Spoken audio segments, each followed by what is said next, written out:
Like 5,000 likes to this video, we will upload more patriotic news. Thank you. Video. Katie Couric sued for $12 million lawsuit for faking anti-gun documentary. The number of mass shootings across the United States has increased in recent years.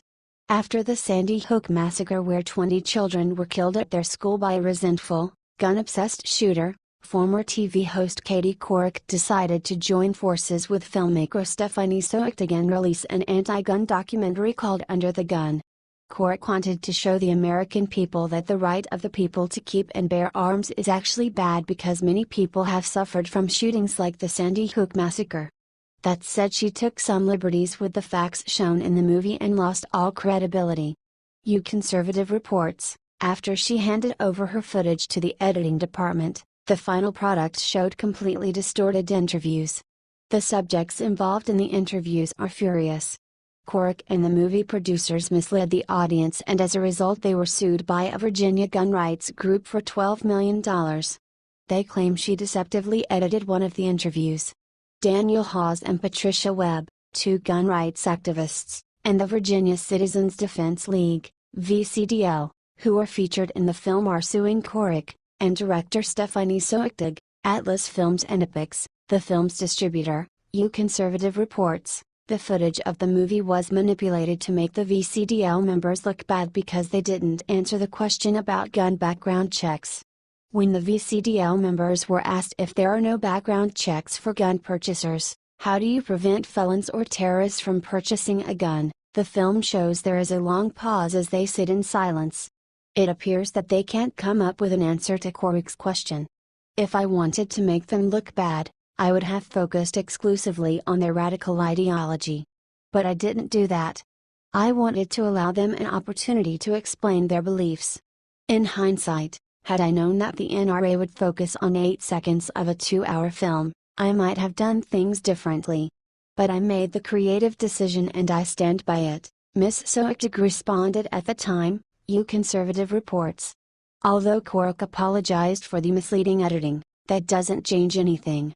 You can watch below how the interview was actually filmed. I guess Couric got what she deserved. She misled the public in her movie and now she has to pay the price for that. Do you agree?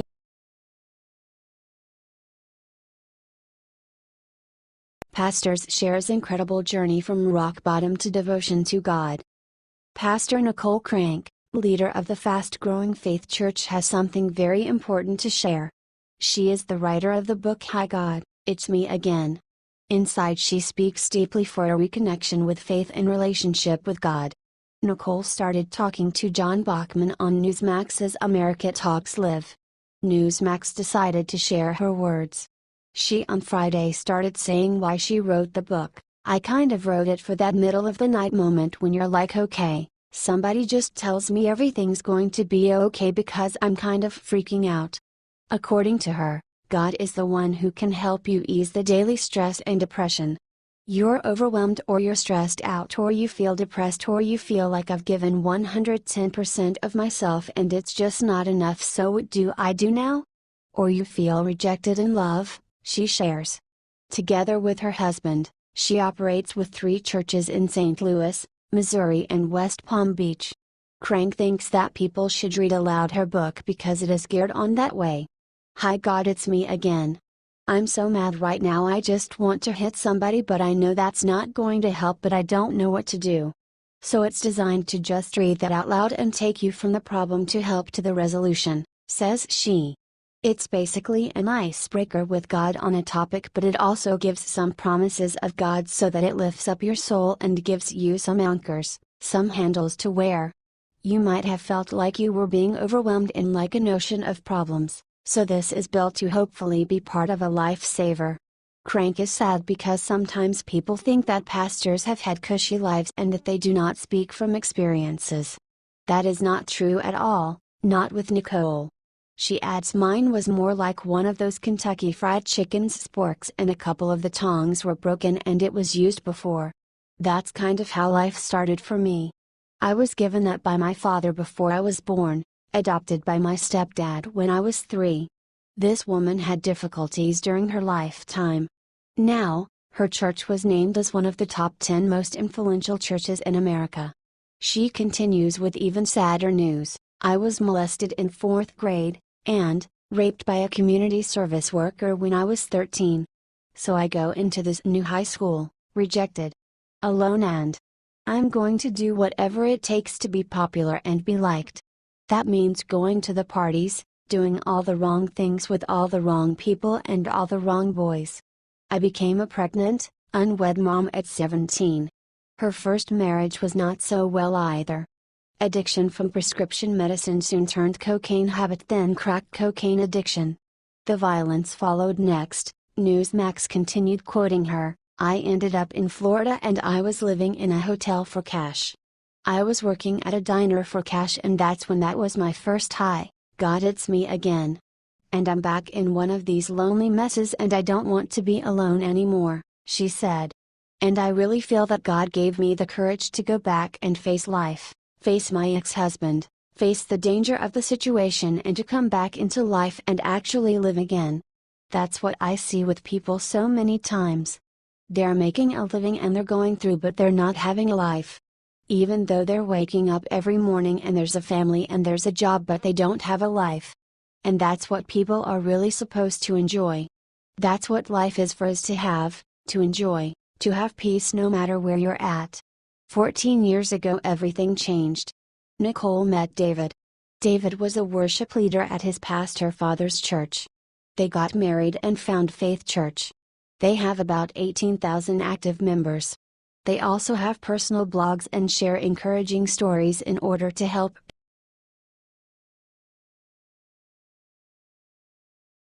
Al Gore stuns liberal America with what he just said about President Trump.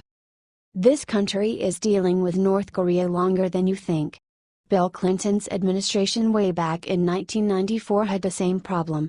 Back then, the former Vice President Al Gore was on Clinton's side, which is not today's case. In the past, North Korea had a deal to freeze its nuclear program. This did not go as it was planned. They operated in secret, testing their first nuclear device in 2006, reminds us Sidger. Currently, the relations between our nation and North Korea are worse than before. Its dictator, Kim Jong-un, delivered multiple threats.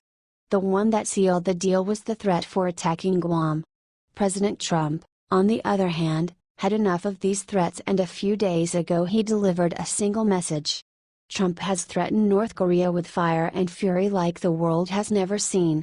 Also, he on his Twitter page tweeted that the U.S. military was locked and loaded in case North Korea decides to take action. During an interview, the former Vice President Al Gore said something that no one was expecting: his intemperate comments on North Korea were really unwise, but reasons. "I think it's only fair to point out he inherited this crisis.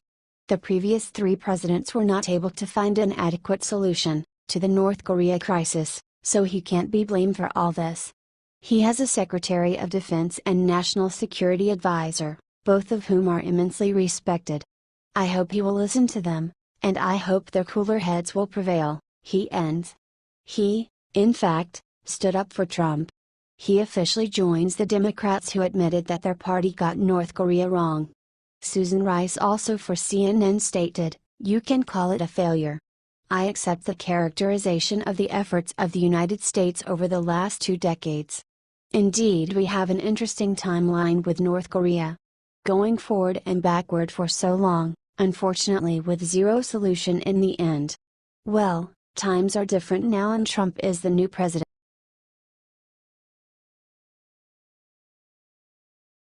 Shocking evidence uncovered about Obama administration and North Korean nukes. President Trump decided to find out what actually was happening between America and North Korea back in the days Obama was in charge. The discovery he made actually confirmed only one thing: Obama and his administration were never working or will work for the American people. North Korea's dictator Kim Jong-un for so long is attacking this country with different sort of threats. Trump had enough of it, and that is why he now is taking serious actions. Sad is the fact that the Obama administration has known about North Korea for much longer than we thought. It has been said that North Korea recently got the capability to put nuclear warheads on their missiles, but This is not true, reports World Politicus. There was an article, from 4 years ago, in which this was the main story. A new assessment by the Defense Intelligence Agency has concluded for the first time, with moderate confidence, that North Korea has learned how to make a nuclear weapon small enough to be delivered by a ballistic missile. Obama did not like this report. So, obviously, his administration tried to end it before it made headlines. Also, they did it in order not to look responsible before the public's eye. He never moved his finger when it came to North Korea's regime. The same regime that caused harm like nothing before. This information was of great importance and Obama did everything to hide it. All because he wanted this to not look like it's his fault. This was, in fact, something that many people wouldn't be happy about. That is why Kim Jong-un is so full of himself.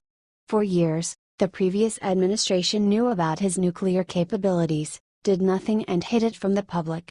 Sadly for him, the current administration is nothing like the one before. President Trump is now dealing with the consequences of Obama's actions. But, it doesn't matter because he is willing to prove that no one, not even North Korea, can defeat America.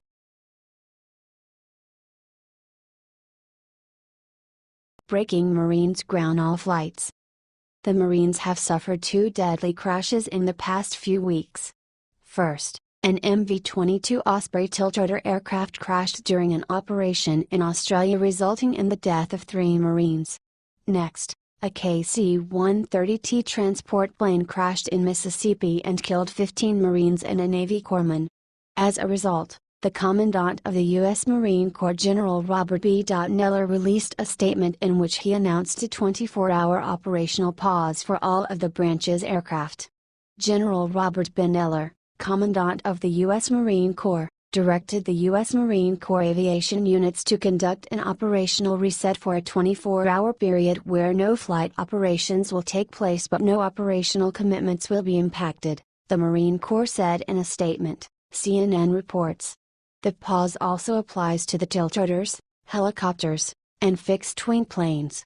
However, the unit commanders will decide when they will carry out the pause within a period of 2 weeks. This means that not all aircraft will be on hold at the same time. The Marines will still be able to carry out combat missions and come up with strategies that guarantee the pause will not affect the operational commitments. The Marines are planning to use the pause in order to focus on the fundamentals of safe flight operations, standardization, and combat readiness. Some incidents will be investigated so they can bring awareness and best practices to the fleet. Pauses in operations are not uncommon and are viewed as a responsible step to refresh and review best practices and procedures so our units remain capable, safe, and ready, the Marine Corps statement said, CNN reports. We can't afford more crashes like this. We need our Marines in order to protect our country from our enemies.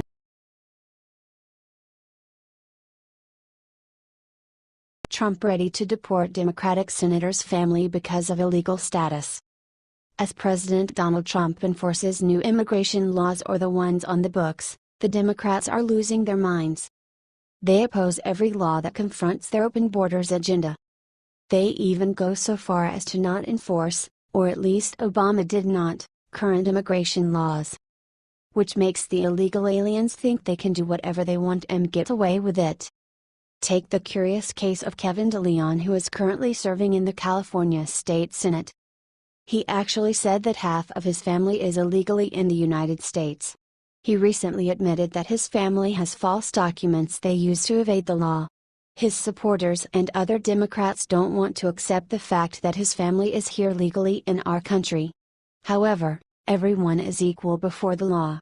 Proud Patriots cites Kevin DeLeon. I can tell you half of my family would be eligible for deportation under President Donald Trump's executive order, because if they got a false social security card, if they got a false identification, if they got a false driver's license prior to us passing AB 60, if they got a false green card, and anyone who has family members, who are undocumented knows that almost entirely everybody has secured some sort of false identification.